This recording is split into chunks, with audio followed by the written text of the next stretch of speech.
Hello শিক্ষার্থী বন্ধুরা, তোমাদের ক্লাস 5 ইংলিশ ফর টুডে বইয়ের ইউনিট 19 দ্য ওয়াইন্ড অ্যান্ড সান এই ইউনিটের সবগুলো কোশ্চেন অ্যান্সার আমরা পড়ব।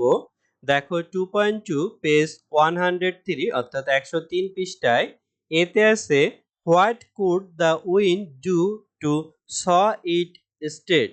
বাতাস তার শক্তি প্রদর্শনের জন্য কি করেছিল? Answer: the wind could blow tree to the ground, push ship across the ocean and make tornadoes. বাতাস গাছ উপড়ে মাটিতে ফেলে দিতে পারত, সমুদ্রের জাহাজগুলোকে ধাক্কা দিয়ে সরিয়ে নিতে পারত এবং টর্নেডো তৈরি করতে পারত। B. What did the man do when the wind blew strongly. যখন বাতাস জোরে বইছিল তখন মানুষটি কি করেছিল? অ্যান্সার: দ্য ম্যান শিভার্ড জিভ আপ হিজ জ্যাকেট হায়ার। লোকটি কাঁপতে লাগলো এবং জ্যাকেটের চেন আরো উপরে টেনে দিল। C. What did the sun do first before shining brightly. উজ্জ্বলভাবে কিরণ দেওয়ার পূর্বে সূর্য কি করেছিল?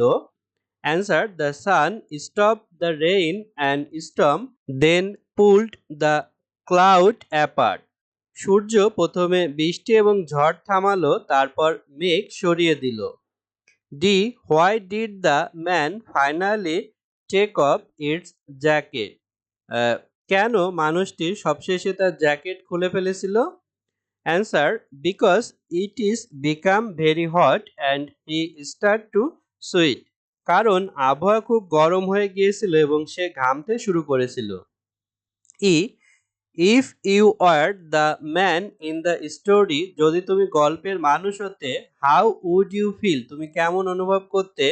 About the sudden change in winter, অর্থাৎ আবহাওয়ার হঠাৎ এই পরিবর্তনে তুমি কেমন অনুভব করতে? Answer: I would feel surprise and confuse.